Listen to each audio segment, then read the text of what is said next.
With the 15th pick and with the 26th pick in the 2019 NFL Draft, the Washington Redskins select Dwayne Haskins, Montez Sweat.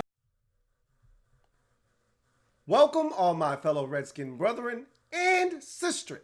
I am your man and resident Redskins fan, Lou. Thank you for joining me here on the Redskins Report. So the Redskins had an off day yesterday, their first of training camp. So I thought it was the perfect time to talk about what has transpired since the start of training camp, where we are with some of these positional battles, what some of these important players look like, and just some of the things that I've heard and some of the things I've picked up by listening to these guys talk at the podium after practice, listening to these coaches talk about what they've seen and what they feel like is taking place out on the practice field, and where we are right now as a team as we progress towards the first preseason game. And so I've got my handy dandy pad right here with me, and we'll talk about some of the things that have happened and some of the biggest storylines. And I remember I talked about the biggest storylines going into camp, and I talked about, some people talk about the quarterback situation and the race there and who's going to end up being the starter as the biggest storyline. To me, it can't be the biggest storyline when every single day the Trent Williams situation is looming and hanging and hovering over this team like a dark cloud. To me, that obviously is the number one storyline, and we've seen it play out in numerous ways. Excuse me. There was a report on Sunday that came out, but there wasn't any new news. So I didn't feel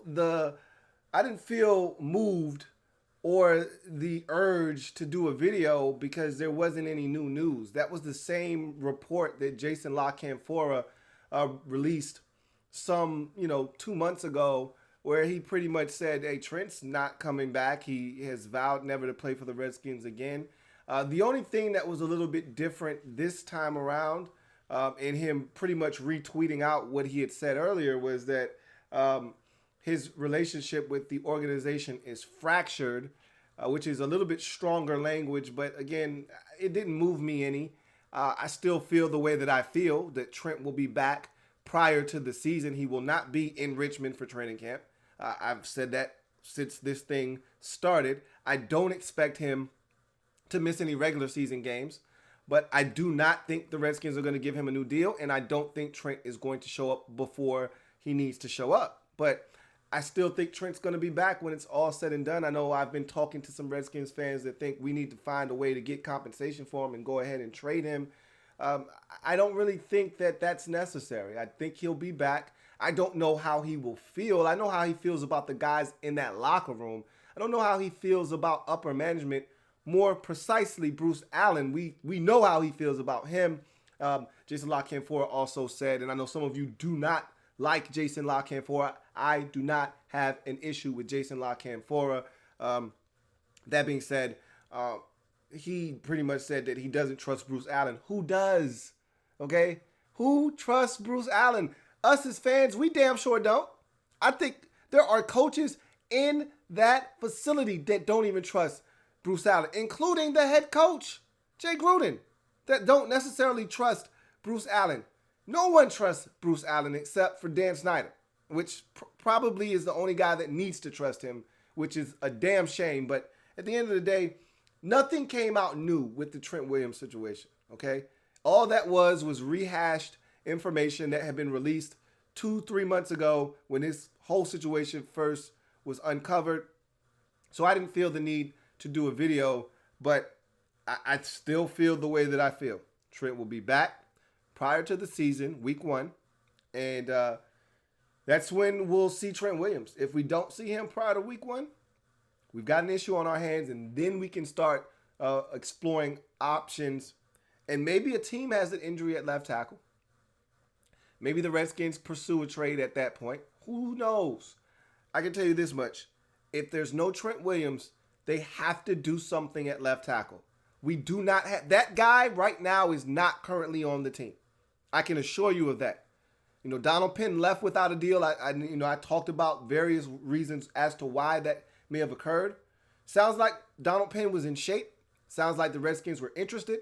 And I said this and I alluded to this, and I can't confirm nor deny this, but I did hear a little bit of rumblings and grumblings about potentially the money not being where it needs to be for Penn to sign on the dotted line. And I told you, when you're 36 years old and you're getting close to retirement, it's going to take a certain number to get me off of my couch. And he's in a position of leverage because there are other teams around the league that may need a left tackle. The Redskins may have to move quickly, especially if this situation with Trent Williams gets any worse. They'll have to move expeditiously to get their hands on Donald Penn. And he knows that, and he knows that this is a team in dire straits at left tackle. So he has the upper hand, which is why he left. And he'll give the Redskins an opportunity to ponder on the fact that you don't have anything. And if this Trent situation doesn't get any better, you need me more than I need you. So we'll see how that goes. Bottom line is, no new news on Trent Williams. I still think he'll be back in a Redskins uniform prior to week 1. This has been something that we've kind of glossed over. I made mention of it, but I didn't really put a lot of emphasis on it. But it bears mentioning now. Colt McCoy is ahead in his quarterback race if you're not paying attention, okay? He had all the first team reps, or the vast majority of them, on the practice on Saturday. And on Sunday, he was off. They said they're not going to work Colt 4 days in a row because of him coming back from the surgeries that he had this offseason, and they want to work him back slowly. They don't want to overwork him. So this is something that we're probably going to see throughout camp where, excuse me, Colt gets a day off.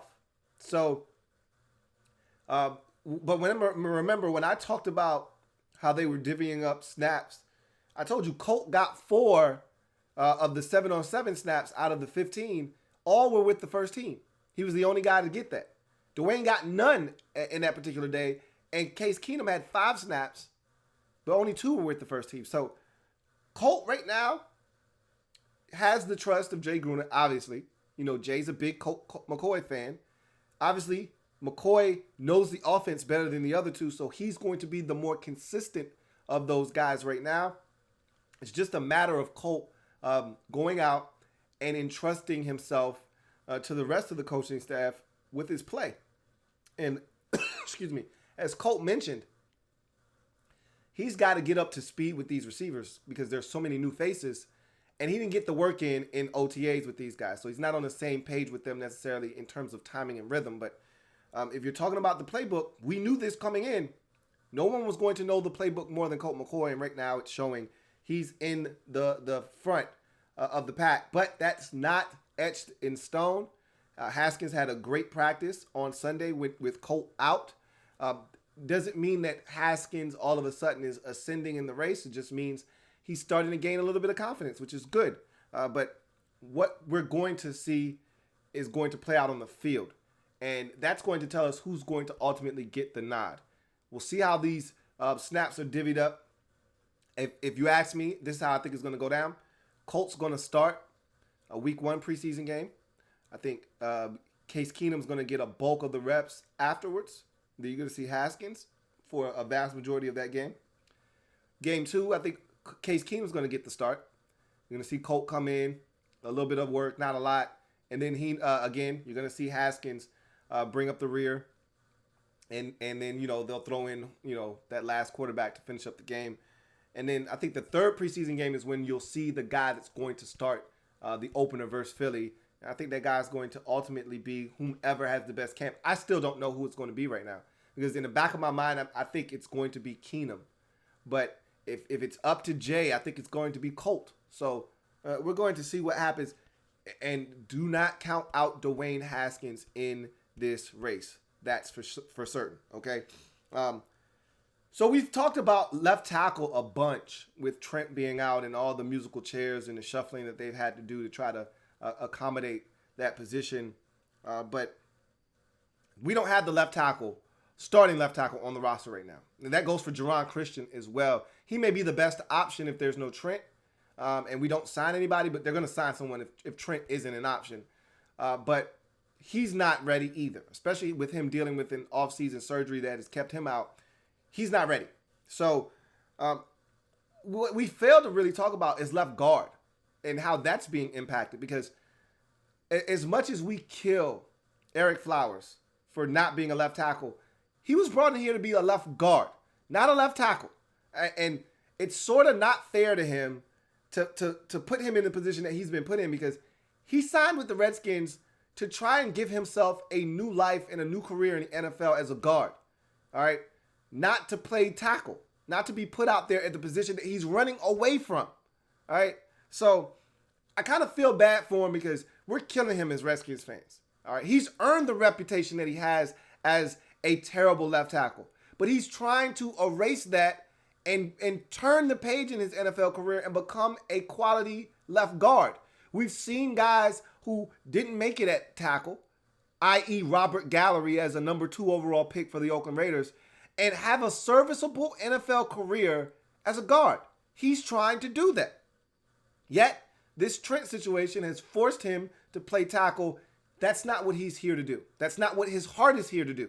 He wants to play guard. All right? He needs the reps at guard if he's going to be any good.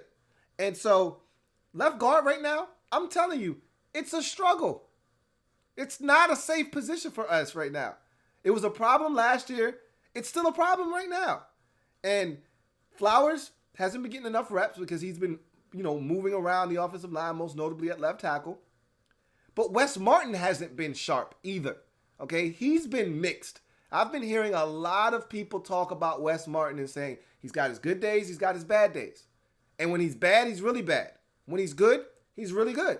So remember, he's a rookie, and I told you that he's a 5th-round rookie for a reason.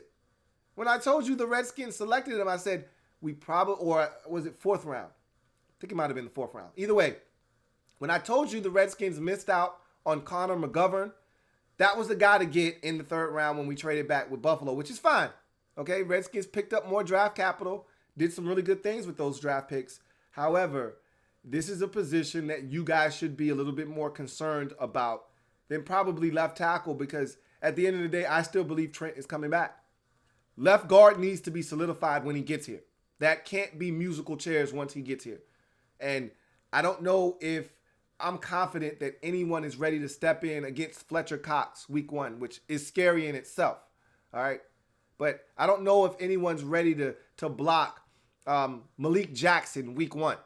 All right. You're worried about left tackle, as you should be. You should be also concerned about left guard, is what I'm trying to tell you. So Wes Martin right now not putting a string home. That's what I wanted. And again, we really don't know what's going on until we get into the preseason, to be honest with you. The coaches see one thing at practice, but they haven't even really put pads on yet. So hard to really say what's what. I can't wait till the preseason begins, because we can start to really analyze these players and see what's going on. And so right now, not fully sold on left guard as much as left tackle either. Some encouraging news at linebacker.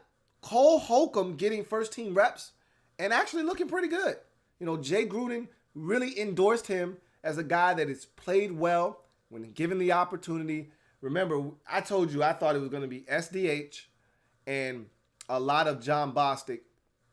And for the early portion of camp, that's what exactly what it was. But as of late, Cole Holcomb been getting more reps. And I read a couple of tweets, and you guys should be following me on Twitter, but more importantly, following these Redskin beat writers.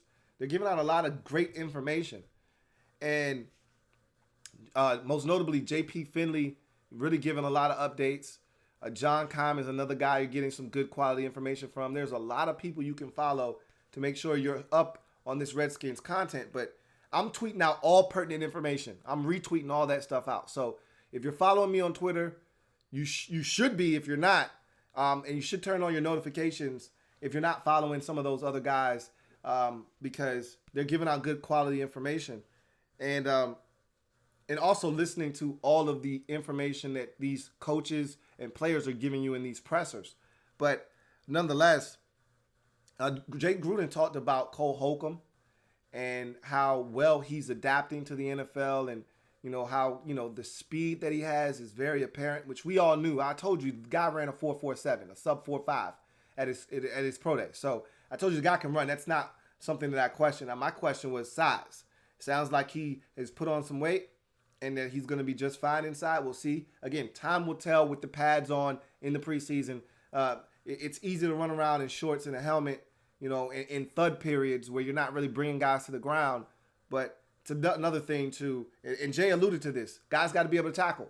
Holcomb's got to be able to tackle. Jimmy Moreland's got to be able to tackle, as he's said numerous times. So again, we'll be able to see some of this stuff when the preseason takes place. But JP Finley tweeted out, "Hey, not a lot of John Bostic today." And he said, "I'll ask about that." And I'm thinking, he might have pulled up lame on his ankle or something, or anything minor that had him sitting out. But no, it was just they wanted to see Cole Holcomb in there, how he would respond, and he responded well. So Holcomb is a guy that could play a lot sooner than I was giving him credit for, but it remains to be seen. We will see. The preseason will tell the story for sure. Competition between Montez Sweat and Ryan Anderson at outside linebacker. Now, excuse me. This is interesting on a number of fronts. One, I just assumed that Ryan Anderson would be the starting outside linebacker opposite Kerrigan on first and second downs, and I still think that's going to be the case. And that you would see Montez Sweat, as the season progressed, start to take over that role. I still think that's what's going to happen, but there sounds like there's a legit competition going on where Sweat could just take over immediately. And it wouldn't shock me if that happened, but I don't see that being the case. Anderson's been here. This is his third year. The Redskins are looking to really coop that second round pick and really start to yield some of the dividends that you're supposed to from a second rounder. And much like Trent Murphy, who came on in the latter stages of his rookie deal until the injury happened, I think that's what they're looking for from Ryan Anderson, that huge leap that Trent Murphy had. I think it was year 3 for Murphy when he had like 8.5 sacks. They're looking for that kind of quantum leap from Ryan Anderson this year. Heard he's in great shape, lost some weight. He's put together a little bit of a better rush plan. We'll see. Again, it sounds good. Want to see it on the field. But actually, that's a competition that I didn't know was really taking place. And I know that sounds foolish, that you draft a guy in the first round and the incumbent player hasn't really done much. So ultimately, there should be competition at that position. That makes sense, right? I just assumed that Anderson was going to get an opportunity to start initially, and I still think that's going to be the case, but he's going to have to earn it, and he's going to have to hold off this ultra-talented rookie in Montez Sweat. I can't wait till, again, the preseason starts so we can start to see these guys in action. And finally, this is huge, and I know some of you guys really don't care to hear this. I'm going to say it anyway because there are a lot of people. I can't tell you how many people are still talking crazy. We need to trade Jordan Reed. Are you crazy or are you crazy? It just doesn't make any sense to me. All right. In any event, Jordan Reed and Chris Thompson are the healthiest they've been in quite some time, and both look poised for big seasons. I talked about Chris Thompson's impact on this offense and how I think he's an X factor. This offense is at its best when Chris Thompson is healthy and a weapon out of the backfield, catching it, running it. And also, do not forget about how valuable he is as a pass protector on third downs. When he's in the game, he is one of the best, if not the best pass protector that we have. So his health is vital to the success of a football team offensively that we don't know what we have at receiver. As a matter of fact, there's a lot of things I want to talk about with the receiver group as a whole that I've been hearing, but I'll save that for another video. Bottom line is, these two players in particular are going to be vital to the success of the Redskins in 2019. If we're going to be a better than average offense, which right now I think we're either average or below average on offense because we just don't know what we have. And a lot of these guys are new. And when you're new on offense, it takes a while, more so than the defense. Offense, it takes a while for guys to get acclimated. These two are veterans that have been in this system that are as talented as you'll find at their respective positions for what they do in the league. In terms of third down backs, you're not going to find many better at what they do at the running back position on third downs than Chris Thompson. We saw what he was doing in 2016 before the injury. He was on and I know he wasn't going to win MVP, but literally, if you're talking Redskins MVP, there was no one better in 2016 than Chris Thompson. All right, we all remember the Raiders game on Sunday night. We remember the tear that he was on to start that season. So we know what Chris Thompson is capable of if he's healthy. And Jordan Reed, to me, is another guy that's a massive X factor. When he's healthy, and neither one of these guys were right last year. You know, Reed was coming off of multiple toe surgeries. Chris Thompson said he never was healthy. Even at the start of the season, he was never healthy. There were times where he thought about sitting out last season because he wasn't healthy. You know, he would be working out before the game, trying to test his leg. And he said there were a couple of times where he almost went to the coach and said, hey Jay, I can't go today. And he gutted it out. So for these guys to be healthy, Jordan Reed is in one of the best mental states that I've heard him, listening to him talk. He feels good. He's had time to actually work on his craft this offseason. And I don't think we also take that into consideration. How many times these guys go into the offseason needing surgery and then having to recover from that surgery and having to rehab. And so they don't get to work on their craft. They don't get to fine tune some of the things that they weren't good at a year ago, or they don't get to get better and get into great shape. They got to worry about rehabbing from surgery.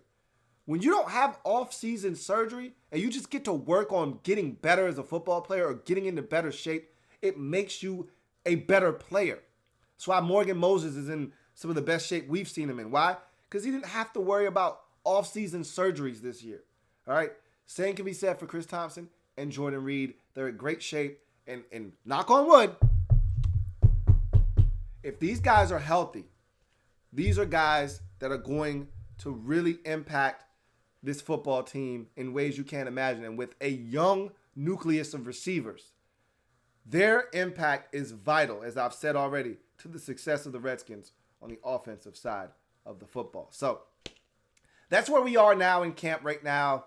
There's a lot more to discuss. I'll save that for future videos, but just know that things are progressing.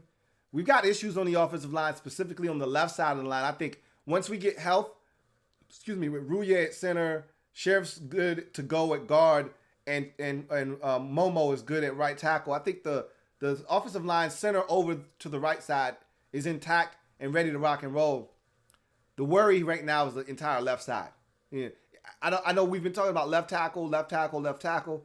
You need to be thinking left guard as well. Okay, we're not set there either. Plenty of time for someone to put a stranglehold. I'm hoping that guy's Wes Martin to put a stranglehold on left guard, but we're going to see. All right, we are going to see. So I am a Redskins fan, etched in burgundy and gold. My Redskins spirit will never die. Redskins spirit will never fold until we meet again. Hail to our beloved Washington Redskins. I will see you guys later. We're starting our divisional breakdowns today. So you guys stay tuned for that. Later on tonight, I'll premiere the video at 8:30 of the AFC East. And then we're playing that division, so you guys should be interested. We're playing the entire AFC East this year. So you guys should be interested in this. And then we'll break down the division and we'll open up the phone lines at 9 live. So until then, you guys have a good one. Take care. See you next time.